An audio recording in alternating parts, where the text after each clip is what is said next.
And while I'm doing this, I get the most random phone call I have ever gotten.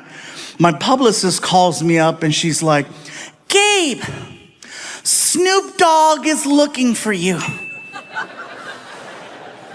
Excuse me? Snoop Dogg, I know who Snoop Dogg is, but what do you mean he's looking for me? Well, is he looking for me or is he looking for me? He's a fan and he wants to interview you. Oh, cool. Sounds good. What is it? I think it's some type of podcast. I'm in. Can I bring Frankie? Absolutely. Cool. So I hang up the phone. I'm excited. I want to tell my son. I'm like, Frankie, I'm walking towards your room. I'll be at your door in 3, 2, 1. Hey, all right, you're dressed. Good. Come on, let's go. Where are we going? Watch. We get in the car. And now we're off on this adventure to go do an interview with Snoop Dogg. You guys, let me tell you something. We get to the neighborhood and we're lost. The GPS says we're there, but we're lost. We're looking for a house and there's no house, just a big building. And so I'm like, this doesn't look like a podcast, really? So I pull up to the security gate. Tap the button on the wall. Security desk, can I help you? Hey, security desk, my name is Gabriel Iglesias, and I think I'm here to do an interview with Snoop Dogg. Okay, one moment. Oh, okay, this is it. Good. I'm so excited. Snoop Dogg, this is gonna be cool, right? Sir? Yes. Yes, hi, there is no Gilbert Ignatius on file. What? Could there be another name? Another name? I don't know, Fluffy maybe? And the gate starts to open. I'm like, oh my God, I'm officially in the rapper's world because my real name doesn't mean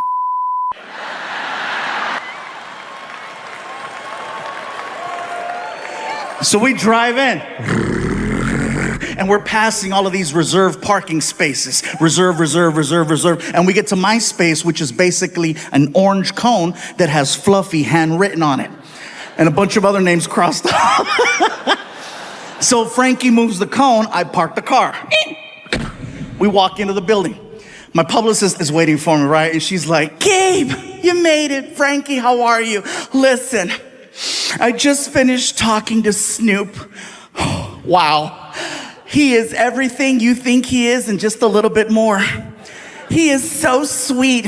I cannot believe he was charged with double murder. He told me to just walk you guys into the studio and he'll be right back. He said he had to go outside and get in the right headspace or something. Okay, cool. So she walks us into Snoop's studio.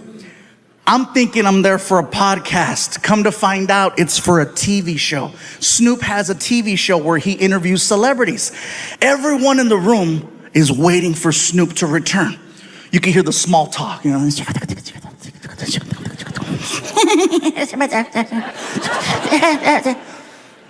All of a sudden, everyone stands up. And I'm looking around like, what's going on? And I look at the door to see if Snoop's walking in and I don't see him. And I could see my son.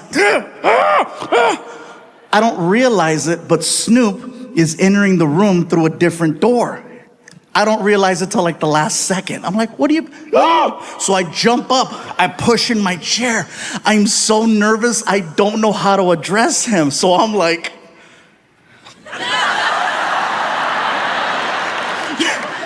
I felt stupid. Snoop walks over to me and he's so cool, you guys. He's so cool. He walks over to me and he grabs my hand. He's really strong. He pulls me in and he says, yo, what it do, baby boo? How you feel?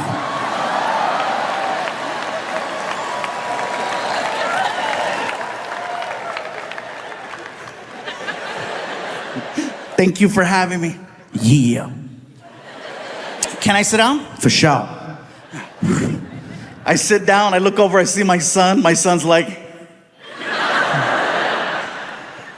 The difference between Snoop's show versus any other talk show I've ever done is that usually there's a person, like a producer or a director, who comes to you and gives you information, like how the show begins, topics you're gonna cover, how you go to commercial, how you come back from commercial. I've spoken to no one. Snoop just starts talking. And at some point, they hit record. I'm waiting for action or a buzzer and something. Snoop just starts talking to me. Yo, what up, Big Fluff? Big Fluff. Oh, that's hey. Yo, you like music? Snoop, I love music. I love your music. Yeah, that's what's up. He opens up a laptop computer and then he hits play. And the next thing I know, we are listening to hardcore Mexican banda music. I mean hardcore.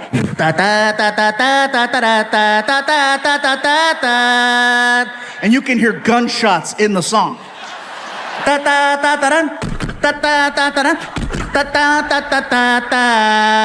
And then a cow. And the whole time Snoop is like, I love it when he go moo. What?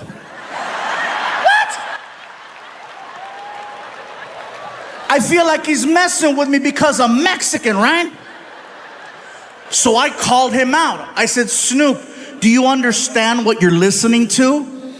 And he said this, and it scared me. He said, gangster recognize gangster. The reason why it scared me was because he was telling the truth.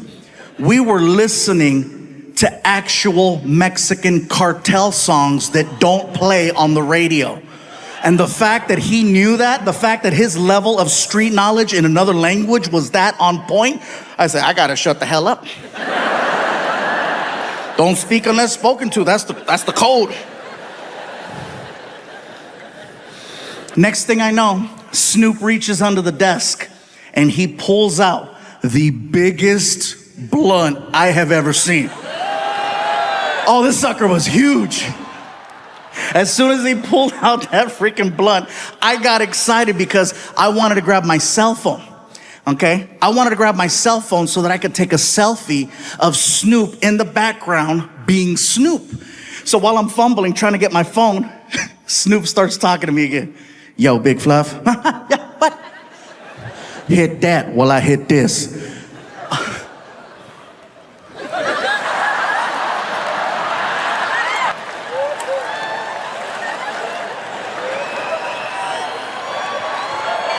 The second I went like that, I am officially down 100 pounds.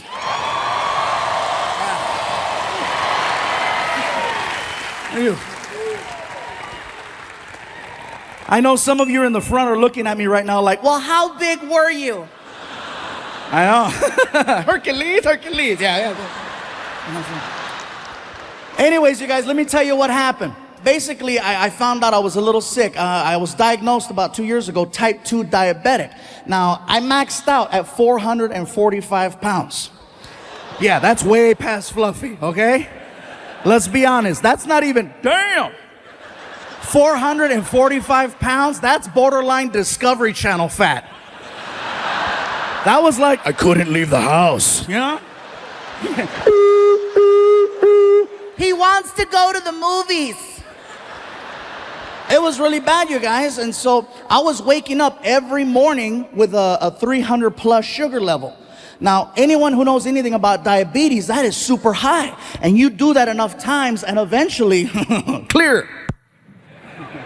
It's so hard to say goodbye. They buried him in frosting. It was the sweetest funeral ever. Everyone got a cupcake. It was so nice. I'm at the doctor's office, you guys, and the doctor tells me, he says, listen, Gabriel, you're 445 pounds, your weight is out of control, your diabetes is out of control, you're 35 years old, you will not live another 2 years. I guarantee it. And I got very emotional, you know, I was like, are you serious? He goes, 2 years tops. And I was like, but I just started making money. Well, it's gonna be a nice funeral. I was like, what an ass. So it took a lot for me to finally start doing something about it, you know, because it's not like this is the first time I try to lose weight. This has been happening for a long time, but somebody tells you you're gonna die, you actually wake up. So what it took was, it took the support of my friends, my family, and, you know, especially, I gotta give credit where credit is due. Martin, you guys, helped me out so much because he's always encouraging me to go to the gym. Let's go work out, bro. Let's go do something. And more importantly than let's go work out is, you know, we're on the road together 46 weeks out of the year, so we eat together a lot, and he's always watching what I eat. And if he sees me reaching for something I shouldn't mess with, he checks me, especially breakfast. That's my favorite meal. I love breakfast. And they always put us at these nice hotels where they give us this continental breakfast with the buffet. And, you know, if I'm eating eggs and bacon and sausage, that's fine. Yes, some of it's fattening, but guess what? No sugar. If Martin sees me reaching for muffins or waffles, he makes a scene. He waits for me to get about 15 feet away, and he starts yelling in front of all the people at the restaurant. Oh yeah, he's still ghetto. I don't care if it's a Ritz-Carlton. Guess what? Machete's here. He starts yelling. He waits for me to get 15 feet away, and then he starts. Really, bro? You're gonna put that in your mouth, Fluffy? You know what that's gonna do to your body? Hey, have some self-respect. And he makes me cry at breakfast. I'm sad. I'm like, I don't want the muffin. I don't want it. I don't want the muffin. I'm not a little whore. I'm not a little whore. But see, that is a real friend who would check me and remind me, hey, bro, get mad at me all you want. I just want you to live. And I gotta respect that. That's why I love that dude, you know? And in turn, sometimes I gotta check Martin. Yeah. Believe me, you guys, it goes both ways. Sometimes I have to check him, not about his weight, but he has his demons too. You know, oh, believe that. Yes, sometimes there's limited space at the hotels where we're staying at. So sometimes we got to double up on a room. And every now and then Martino brings some random girl to the room at 3 o'clock in the morning, wakes me up. I got to look at him and say, really, bro? You're going to put that in your mouth?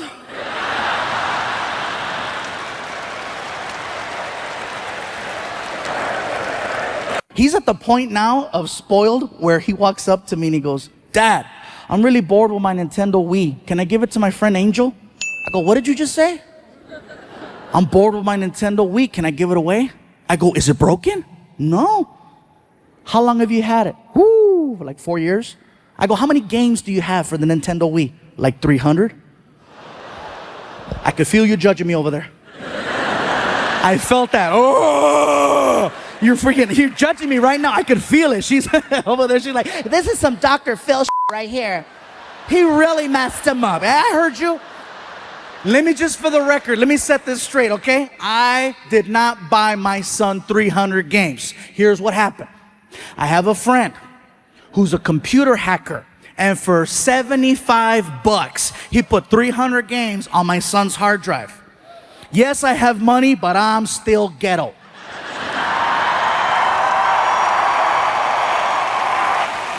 Oh, yeah.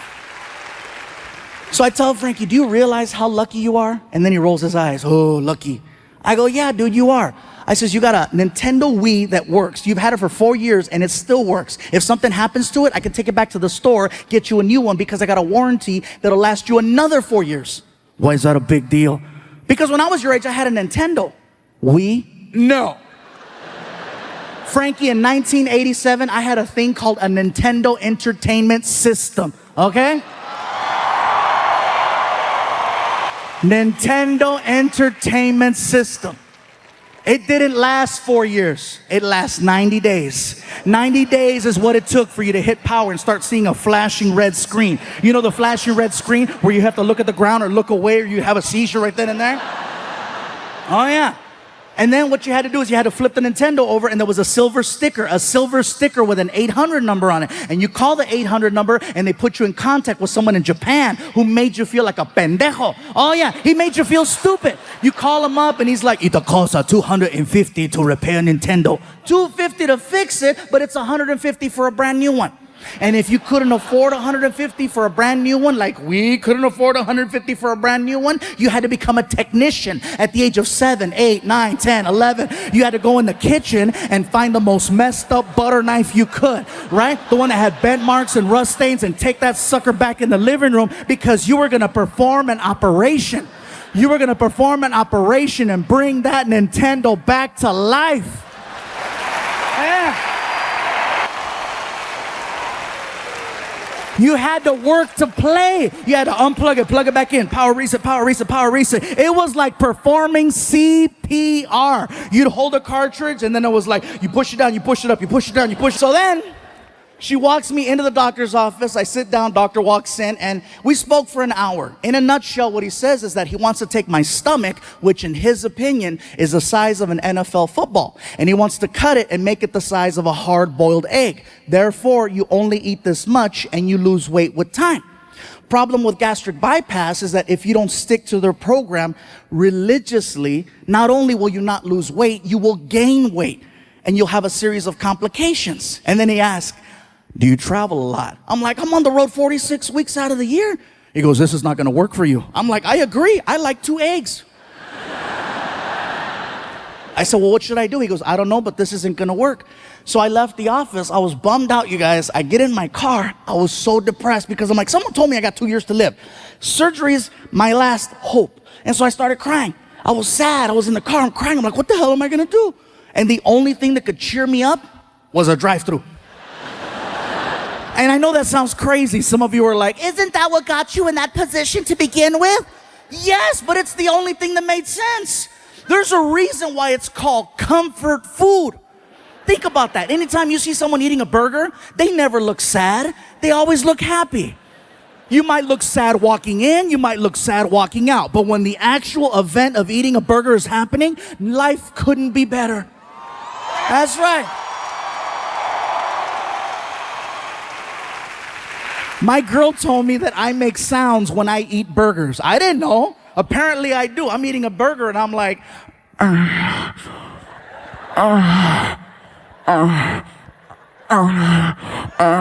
She was like, are you eating that or are you eating that?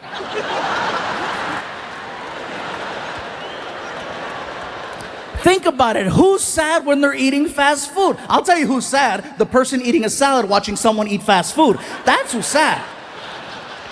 So I pull up to this fast food restaurant with a big M on it. And the guy in the speaker's like, may I help you? And I'm crying. I'm like, you have no idea. What I eventually wound up doing, you guys, is I started low carbing. Now, I am not eating healthy by no means, okay? I still eat fast food every single day. And people question it. How do you eat fast food and lose 100 pounds? I'll give you an example. I'll go to a burger place and I'll order a double cheeseburger. I won't eat the bread. I won't eat the onions, the tomato, the ketchup. I'll eat the meat, the cheese, the mayo, the mustard, and I'll order up to 3 with like 3 diet sodas. And people go, that's unhealthy. The cholesterol's gonna kill you. I agree. But guess what? Cholesterol's gonna take 10 years to kill me. Diabetes is gonna do it in 2. Right now, I'm winning by 8.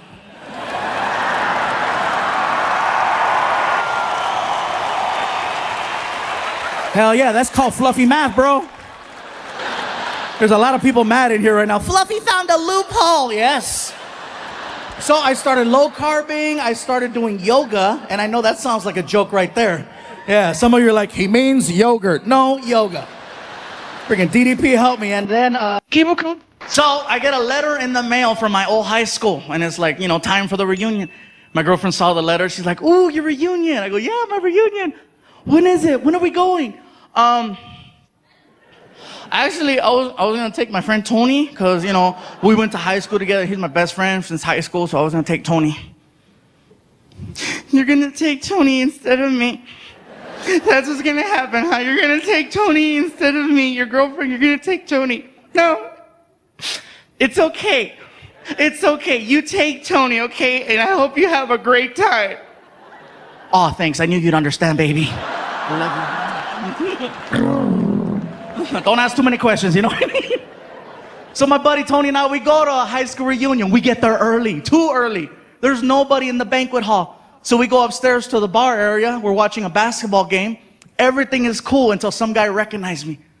Hey, you're the comedian. What's up, dude? Dude, funny, bro. Let me buy you a shot. Actually, man, I have my reunion right now, and I don't want to show up drunk. Oh, I see how it is, bro. You're too good, huh? That's what it is, huh? Excuse me, George Lopez.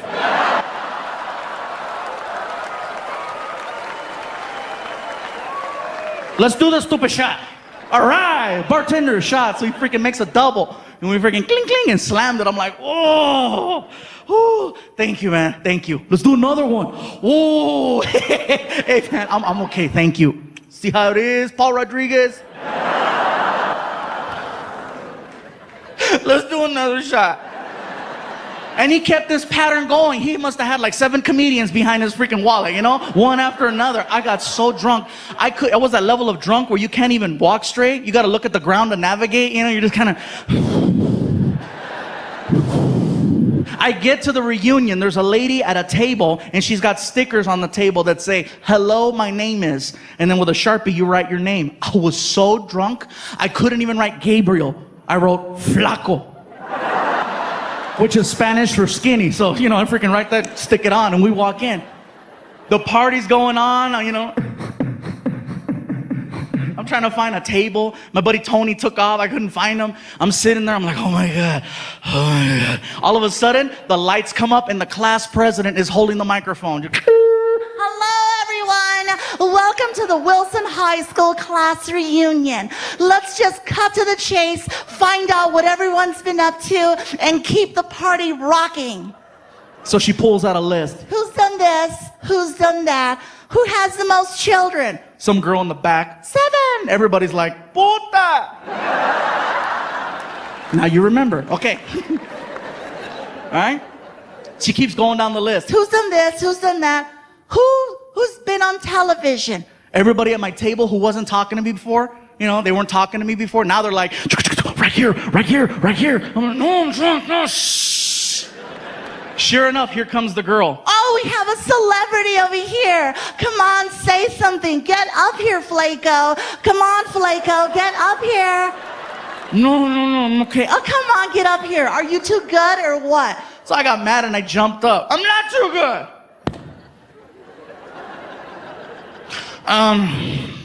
Everybody, my name is Gabriel Iglesias.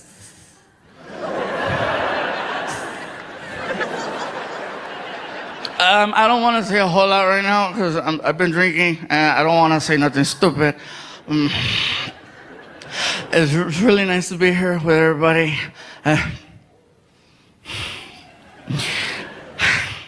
I see 2 girls here tonight. 2. Who, when I was in the 12th grade, I asked out to the prom.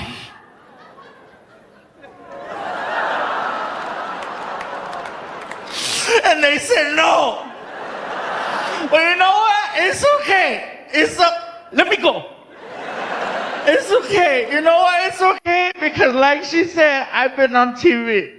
And you 2 girls who said no. You can't have, seriously, around here you gotta be careful.